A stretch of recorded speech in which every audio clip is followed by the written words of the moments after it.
اسے ٹیسٹ کیجئے, اس کا امتحان لیجئے سورہ اخلاص کی بنیاد پر. اگر جس کی آپ پوجا کرتے ہیں وہ سورہ اخلاص کے بتائے ہوئے 4 آیتوں کے بنیاد پہ سفلتا پاتا ہے تو وہ صحیح خدا ہے, ورنہ غلط ہے. Hope that answers the question. اگلا سوال پرکاش کلکرنی کا ہے. وہ پوچھتے ہیں پانی کو ہم الگ الگ زبانوں میں پکارتے ہیں, جیسے انگریزی میں واٹر, ہندی میں پانی, تمل میں تنی وغیرہ. تو پانی الگ الگ تو نہیں ہو جاتا, تو پھر گاڈ کو جیسس بولو, اللہ بولو یا رام بولو, تو وہ الگ الگ کیسے ہو جائے گا؟ وہ تو ایک ہی ہوگا. سوال ہے بھائی صاحب کا کہ پانی کو مختلف ناموں سے پکار سکتے ہیں. پانی کہو ہندی میں, یا واٹر کہو انگلش میں, یا تنی تامل میں, وہ سیم ہے, کچھ فرق پڑتا نہیں. اسی طریقے سے بھگوان کو آپ خدا کو گاڈ کہو یا جیزس کہو یا اللہ کہو یا رام کہو, ایک ہی ہے. اس سوال پہ جب غور کیا جائے تو میں مانتا ہوں کہ مختلف زبانوں میں الگ الگ دیگر نام ہوتے ہیں ایک وہی چیز کے لیے. ایک چیز کے لیے مختلف زبانوں میں مختلف نام ہوتے. مثال کے طور پہ پانی کہتے ہندی میں, انگلش میں ہم کہیں گے واٹر, اور گجراتی میں کہیں گے جل, تامل میں کہیں گے تنی, عربک میں کہیں گے مویا. لیکن شرط یہ کہ پانی کو ہی کہہ سکتے واٹر یا تنی یا موئے. جو پانی نہیں اس کو اگر کہیں گے واٹر یا جل یا تنی تو غلط ہو جائے گا. مثال کے طور پہ ایک میرا دوست مجھ سے کہتا ہے کہ میں ڈاکٹر نے کہا کہ روز صبح میں 1 گلاس پانی پیو, لیکن جب میں پانی پیتا ہوں کوشش کرتا ہوں تو الٹی آتی ہے. تو میں نے پوچھا کیوں آتی ہے؟ تو اس نے کہا نہیں, وہ پانی میں بدبو آتی ہے, اس پانی کا رنگ پیلا ہے. پھر سمجھ میں آتا ہے ہاں یہ پانی نہیں کچھ اور چیز پی رہا ہے. پانی کہہ رہا ہے لیکن پی رہا ہے کچھ اور, پی رہا ہے کچھ اور, کہہ رہا ہے پانی. تو لوگ میں کہنا چاہتا ہوں وہ پانی جس کو کہہ رہا ہے وہ پانی ہی نہیں, وہ پیشاب ہے. تو پانی کو تنی کو واٹر کو چلے گا, لیکن غلط چیز کو اگر آپ پانی کہیں گے تو وہ صحیح نہیں. لوگ کہیں گے یہ کیسی مثال ہے, کون آدمی پیشاب کو پانی کہہ سکتا ہے؟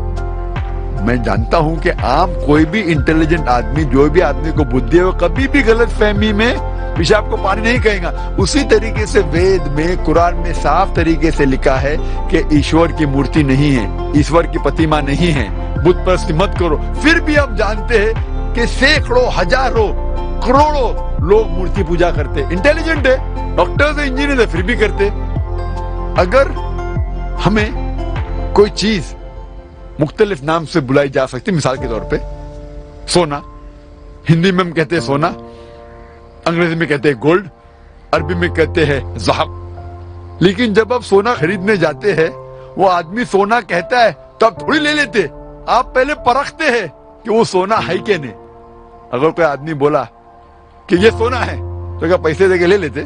آپ پرکھتے ہیں وتھ اے ٹچ اسٹون, اور وہ جوہری آپ کو ثابت کرتا ہے کہ یہ سونا ہے, اور وہ گھستا ہے اور پھر کہتا ہے کہ یہ سونا ہو سکتا ہے کہ 24 کیرٹ گولڈ ہے, یا 22 کیرٹ گولڈ ہے, یا 20 کیرٹ ہے, یا 18 کیرٹ ہے, یا ہو سکتا ہے کہ وہ سونا ہی نہیں ہے, کیونکہ ہر چیز جو چمکتی ہے وہ سونا نہیں ہوتی.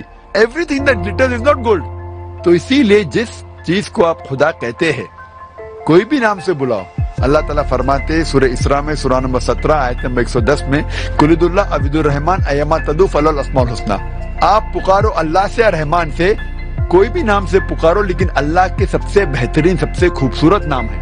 لیکن آپ پہلا یہ جانچ لو کہ وہ خدا اصل خدا ہے کہ نہیں. اور جانچنے کا طلسمہ جس طریقے سے میں نے تقریر میں کہا تھا ہے سورہ اخلاص, سورہ نمبر 112 آیت نمبر 1 سے 4. قل هو اللہ احد, کہو کہ اللہ ایک ہے. اللہ الصمد, اللہ جو بے نیاز ہے. لم یلد ولم یولد, نہ وہ کسی کو جنتا ہے نہ کسی سے جنا ہے. ولم یکن لہ کفوا احد, اس کے جیسا کوئی نہیں ہے. یہ ہے 4 آیتوں کا ڈیفینیشن پرکھنے کے لیے کہ جس کو آپ خدا کہہ رہے ہیں وہ صحیح میں اصل میں خدا ہے کہ نہیں. جو بھی شخص کو آپ خدا مانتے ہیں اسے ٹیسٹ کیجئے, اس کا امتحان لیجئے سورہ اخلاص کی بنیاد پر. اگر جس کی آپ پوجا کرتے ہیں وہ سورہ اخلاص کے بتائے ہوئے 4 آیتوں کے بنیاد پہ سفلتا پاتا ہے تو وہ صحیح خدا ہے, ورنہ غلط ہے. Hope that answers the question. اگلا سوال راجیش کا ہے. وہ پوچھتے ہیں اگر اسلام کے معنی امن ہے تو کیوں جہاد یعنی قتل و غارت گری کا قرآن میں حکم ہے جبکہ ہندو دھرم میں امن کی بات کہی گئی ہے؟ بھائی صاحب نے کہا کہ قرآن میں کیوں قتل کے بارے میں کہا گیا ہے جب اسلام مذہب امن کا اور ہندوازم میں امن کے بارے میں کہا گیا ہے. اکثر ہندو پوچھتے ہیں کہ قرآن میں جہاد کے بارے میں کیوں لکھا گیا ہے, کیوں قتل کے بارے میں لکھا گیا ہے. بہت سے لوگوں غیر مسلم اور مسلم کو غلط فہمی ہے یہ لفظ جہاد کے بارے میں. جہاد آتا ہے لفظ جہادہ سے جس کے معنی ہے جد و جہد کرنا. لوگوں کو غلط فہمی ہے کہ کوئی بھی جنگ, کوئی بھی مسلمان اگر کوئی بھی جنگ لڑ رہا ہے چاہے خود کے فائدے کے لیے ہو, چاہے اپنے نام کے لیے ہو, چاہے مال کے لیے, اسے کہتے ہیں جہاد.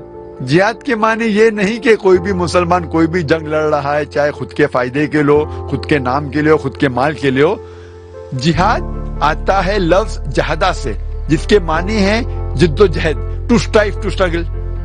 اور اسلام میں جہاد کی معنی ہے to strive against one own evil inclination, جد و جہد کرنا اپنے خود کے نفس کے خلاف, برائی کے خلاف. جہاد کے معنی یہ بھی ہوتی ہے کہ جد و جہد کرنا معاشرے کو سدھارنے کے لیے. جہاد کے معنی یہ بھی ہوتی ہے کہ جنگ کے میدان میں اپنے آپ کو بچانے کے لیے جد و جہد کرنا. جہاد اسے بھی کہتے ہیں کہ جنگ کرنا ظلم کے خلاف, اسے بھی کہتے ہیں جہاد. لیکن جہاد کے معنی ہے جد و جہد. لوگوں کو غلط فہمی ہے اور غلط ترجمہ کرتے جہاد کا انگریزی میں ایز ہولی وار. ہولی وار کو عربی میں کہیں گے حرب مقدسہ, اور یہ عربی لفظ حرب مقدسہ قرآن مجید یا حدیث میں کہیں بھی نہیں آ پائیں گے. یہ لفظ ہولی وار سب سے پہلے استعمال کیا گیا تھا کروسیڈرز کے لیے, جب انگریز اپنا دین, اپنا مذہب پھیلا رہے تھے تلوار کے بل پر اور ہزاروں لوگ کا قتل کیا. اس ٹائم کہتے تھے ہولی وار. آج کی تاریخ میں یہ لفظ استعمال ہو رہا ہے مسلمان کے لیے جو بالکل غلط ہے. اور جب ہم پڑھتے ہیں دیگر مذاہب کی کتابوں کے بارے میں, لوگ غلط حوالہ دیتے ہیں قرآن مجید کا اور لوگوں کو غلط فہمی میں ڈال دیتے. کئی کرٹکس انکلوڈنگ ارون شوری اس بھارت کے, انہوں نے بھی کتاب لکھی ورلڈ آف فتواز, اور ایک آیت کو ہمیشہ کوٹ کرتے سورہ توبہ سورہ نمبر 9 آیت نمبر 5, اور وہ کہتے ہیں کافی کرٹکس ارون شوری بھی کہ قرآن میں لکھا ہوا ہے سورہ توبہ سورہ نمبر 9 آیت نمبر 5 میں کہ جہاں بھی آپ کافر کو پائیں گے ان کا قتل کرو. اور ان کا کہنا ہے بریکٹ میں وہ کہتے ایز دو ہندو لوگ, جہاں بھی آپ کافر کو پائیں گے, جہاں بھی ہندو کو پائیں گے آپ قتل کرو. قرآن میں لکھا ہے. جب آپ قرآن شریف کھولتے ہیں اور پڑھتے ہیں سورہ توبہ سورہ نمبر 9 آیت نمبر 5, اس میں لکھا ہوا ہے جہاں بھی آپ کافر کو پائیں گے ان کا قتل کرو, لکھا ہے. لیکن وہ آؤٹ آف کانٹیکسٹ ہے. کانٹیکسٹ کے لیے ہمیں جانا چاہیے ورس نمبر 1 آن ورڈ سے. سورہ توبہ سورہ نمبر 9 میں آیت نمبر 1 سے ہم پڑھتے, اس میں پتہ لگتا ہے کیا ایک معاہدہ تھا, ایک پیس ٹریٹی تھی مسلمان اور مکہ کے مشرکوں کے بیچ, اور یہ پیس ٹریٹی ایک طرفہ مکہ کے مشرکوں نے توڑا تھا. اللہ تعالیٰ فرماتے ہیں آیت نمبر 5 میں اگر آپ اپنے آپ کو نہیں سدھاریں گے 4 مہینے میں تو اعلان جنگ. اور جنگ کی حالت میں اللہ تعالیٰ فرماتے ہیں مسلمانوں سے جب آپ کے دشمن آئیں گے, جو لوگ حق کو جھٹلاتے ہیں, کافر لوگ آئیں گے تو آپ ڈرو مت, ان سے لڑو, ان کا قتل کرو. یہ آیت میدان جنگ کے بارے میں ہے. آج کی تاریخ میں کوئی بھی آرمی جنرل اپنے سپاہی کہ ہمت افزائی کے لیے کہیں گا کہ لڑو، دشمن کا قتل کرو. وہ نہیں کہیں گا کہ بھگ جاؤ.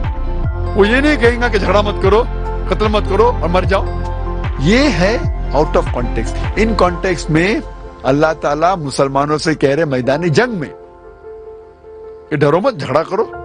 اور ارون شوری اپنی کتاب ورلڈ آف فتوا میں آیت نمبر 5 سے جم مارتا ہے آیت نمبر 7 پر. کیوں؟ آیت نمبر 6 میں اس کے بیماری کا جواب ہے. آیت نمبر 6 میں اللہ تعالیٰ فرماتے اس کے بعد، لیکن اگر کافر، اگر مشرک امن چاہتا ہے اسے دے دو. امن چاہتا ہے تو اسے اللہ کا کلام سننے دو اور حفاظت کے ساتھ ایک محفوظ جگہ تک پہنچاؤ. اللہ تعالیٰ یہ نہیں کہتے کہ اسے جانے دو، لیکن اگر وہ کافر امن چاہتا ہے تو اس کو حفاظت کے ساتھ ایک محفوظ جگہ پر لے جاؤ. آج کی تاریخ میں سب سے دیالو آرمی جنرل یہ کہیں گا کہ دشمن کو جانے دو. کوئی بھی یہ نہیں کہے گا دشمن کو حفاظت کے ساتھ محفوظ جگہ پر چھوڑاؤ. لیکن قرآن مجید میں لکھا ہے جب بھی آیت آتی ہے قرآن مجید میں قتل کے بارے میں یا اس ٹائپ کے جہاد کے بارے میں، قتال کے بارے میں، فوراً اگلی آیت میں اکثر آتا ہے امن سب سے بہتر ہے. سورہ انفال میں پڑھو، سورہ نمبر 8 آیت نمبر 60 میں لکھا ہے کہ تیار ہو جاؤ، کافر کے خلاف جھگڑا کرو. اس کے بعد آتا ہے اگر امن چاہتے ہو بہتر ہے. تو یہ کرٹکس آؤٹ آف کانٹیکسٹ کوٹ کرتے اور لوگ کو بہکاتے ہیں.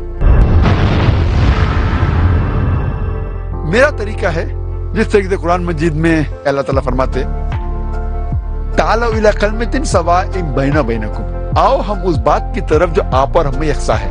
میں ہندوؤں سے کہتا ہوں کہ آپ جب مہابھارت پڑھیں گے، مہابھارت میں کئی منترز ہے جھگڑنے کے بارے میں، لڑنے کے بارے میں، قتال کے بارے میں، قتل کے بارے میں. اور اگر ہم تحقیق کریں گے تو قرآن سے کئی گنا زیادہ مہابھارت میں ہے قتل کے بارے میں. تو ہندو مجھ سے کہتا ہے لیکن ذاکر صاحب قتل کے بارے میں یہ جو شلوکاز ہے، منترز ہے مہابھارت میں، وہ حق اور باطل کے درمیان ہے. قرآن میں بھی وہ ہے. تو ہندو بھائی مجھ سے کہتا ہے تو مجھے قرآن سے کوئی اعتراض نہیں، کیونکہ وہ مہابھارت کے بارے میں جانتا ہے. حوالہ دیتے تو قرآن بھی قبول کرتا ہے. ایسے جنگ سے مجھے کوئی شکایت نہیں. اور جب بھگوت گیتا پڑھتے ہیں، بھگوت گیتا ایک نصیحت ہے شری کرشن دے رہے ارجن کو. ارجن کہتا ہے بھگوت گیتا میں پاٹھ نمبر 1 شلوکا نمبر 43 to 46 میں ارجن اپنے سارے ہتھیار زمین پہ رکھ دیتا ہے اور کہتا ہے میں نہتا مرنا پسند کروں گا بنسبت میرے رشتہ دار سے جھگڑا کرنا، لڑنا. ہم جانتے ہیں مہابھارت ایک لڑائی کے بارے میں ہے کورو اور پانڈو کے بیچ، اور جنگ کے میدان میں ارجن اپنے ہتھیار رکھ دیتا ہے اور کہتا ہے میں نہتا مرنا پسند کروں گا بنسبت اپنے رشتہ داروں سے جھگڑا کروں، لڑوں. فوراً بعد Bhagavad Gita part number 2 shloka number 2 اور 3 میں شری کرشن کہتے ہیں اے ارجن، ایسے غلط خیالات کیسے آئے تجھ میں؟ اس سے سورگ سے دور جائیں گے، نرک میں جائیں گے.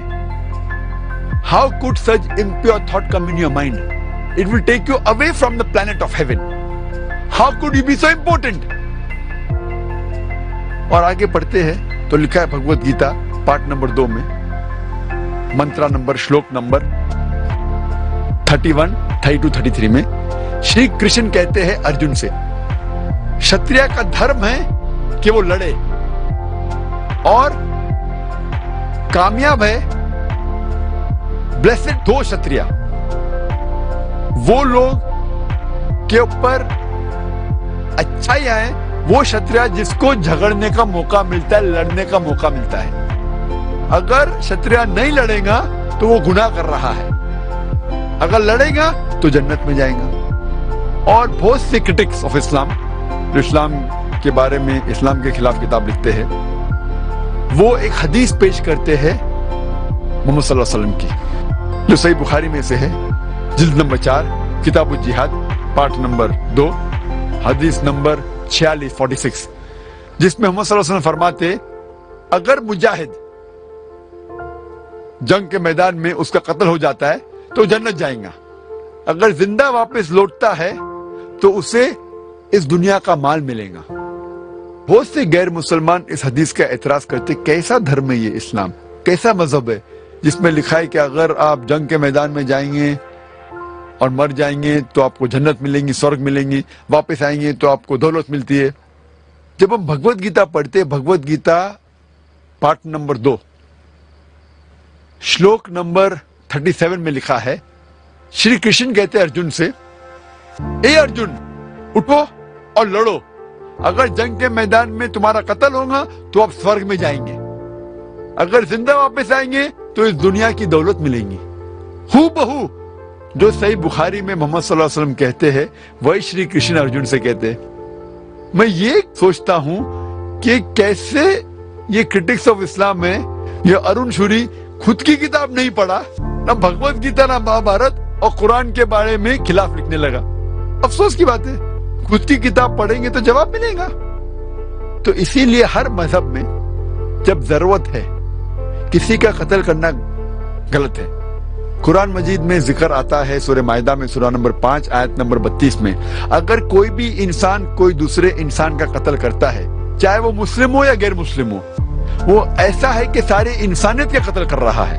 صرف قتل کے بدلے قتل, یا وہ شخص اس زمین پہ فساد پھیلا رہا ہے, یہ دو وجہ کے علاوہ کوئی بھی انسان دوسرے انسان کا قتل کر رہا ہے تو وہ ایسا ہے کہ سارے انسانیت کا قتل کر رہا ہے. اور کوئی بھی انسان دوسرے انسان کی زندگی بچاتا ہے تو وہ ساری انسانیت کو بچاتا ہے.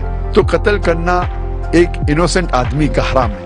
لیکن جب وقت قتل کے بدلے قتل یا جنگ کے میدان میں جہاں ضرورت ہے ظلم کے خلاف لڑنا, تو بھگوت گیتا میں بھی اس کا ذکر ہے, مہابھارت میں بھی, بائبل میں بھی ہے. تو اگر ہم کانٹیکسٹ پڑھیں گے تو صحیح علم آپ کو لگ جائے گا اسلام میں کیا کہا گیا ہے جہاد کے بارے میں. Hope the answers the question. Paper slip پر آئے ہوئے سوالات کا یہ آخری سوال ہے. سندیپ سوال کرتے ہیں کہ کیا ہم سب یہ نہیں جانتے کہ خدا سب کچھ کر سکتا ہے, تو پھر منشیہ کیوں نہیں بن سکتا؟ اکثر لوگ کہتے ہیں کہ خدا سب کچھ کر سکتا ہے, تو سوال ہے وہ منشیہ آدمی کیوں نہیں بن سکتا؟ بحث کے طور پہ اگر مان بھی لیتے اللہ سب کچھ کر سکتا ہے, مانتے ہیں بحث کے طور پہ, تو اللہ منشیہ کیوں نہیں بن سکتا ہے, انسان کیوں نہیں بن سکتا ہے؟ اگر خدا منشیہ بنا, انسان بنا, تو وہ خدا نہیں رہتا ہے. کیوں؟ کیونکہ خدا اور منشیہ, خدا اور انسان کی کوالٹی, صفات بالکل الگ ہے. خدا کی نہ شروعات ہے لیکن انسان کی شروعات ہے. ایک شخص جس کی شروعات ہے اور شروعات نہیں بھی ہے, یہ تو ناممکن ہے. اگر God becomes man, he ceases to be God. اگر خدا آدمی بن جاتا ہے تو خدا نہیں رہتا ہے, کیونکہ خدا کی شروعات نہیں, آدمی کی شروعات ہے. How can you have a godman? ایک شخص جس کی شروعات ہے اور شروعات نہیں بھی ہے, اٹ از میننگ لیس. خدا کا انت نہیں ہے, آدمی کا انت ہے. اگر آپ کہیں گے کہ ایک شخص ہے جس کا انت نہیں ہے اور انت ہے بھی, اٹ از میننگ لیس, یہ بنا کوئی معنی کے ہے. خدا immortal ہے, human being they are mortal. How can you have a person who is mortal and immortal at the same time? It doesn't make sense. خدا کو کھانے کی ضرورت نہیں ہے, انسان کو کھانے کی ضرورت ہے. اللہ تعالیٰ فرماتے قرآن شریف میں سورہ انعام میں سورہ نمبر 6 آیت نمبر 14 میں, خدا کو کھانے کی ضرورت نہیں لیکن دوسروں کو کھلاتا ہے. Allah does not require to be fed, but he feeds everyone else. انسان کو نیند کی ضرورت ہے, آرام کی ضرورت ہے, خدا کو آرام کی ضرورت نہیں, نیند کی ضرورت نہیں. اللہ تعالیٰ فرماتے سورہ بقرہ میں سورہ نمبر 2 آیت الکرسی میں آیت نمبر 255 میں, اللہ سبحانہ و تعالیٰ بے نیاز ہے, نہ ہی انہیں نیند کی ضرورت نہ ہی انہیں آرام کی ضرورت. وہ مالک ہے ساری دنیا کا, سارے آسمان کا, سارے آسمان اور دنیا کا خالق ہے. تو دونوں مختلف ہے, both are different. مان بھی لیتے ہیں کہ خدا انسان بنا تو خدا رہتا ہی نہیں, اور جب خدا نہیں رہا تو انسان کو پوچھنے کی کیا ضرورت؟ آپ اور ہم بھی انسان ہیں, تو کیا فائدہ انسان کو پوچھ کے؟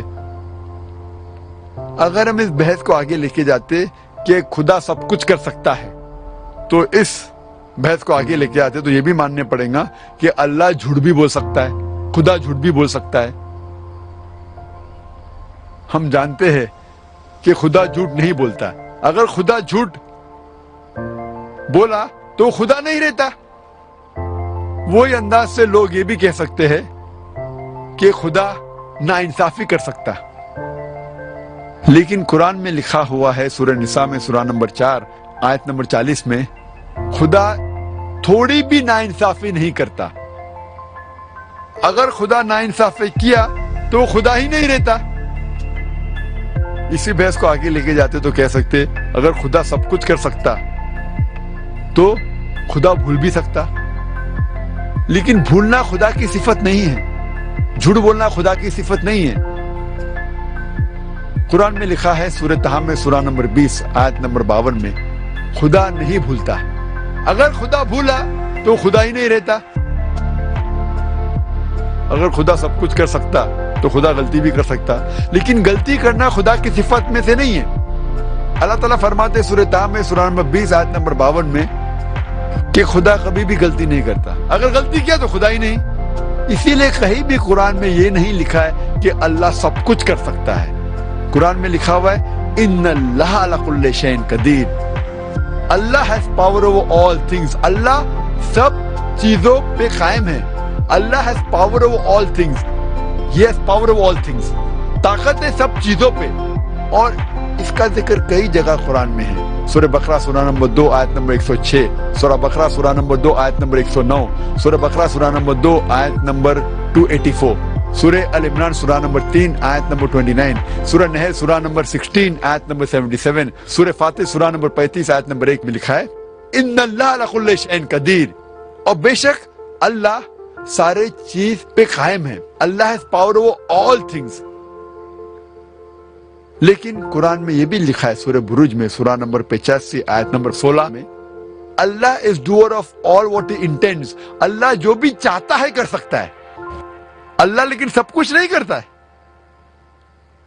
اللہ جھوٹ کبھی نہیں بولے گا.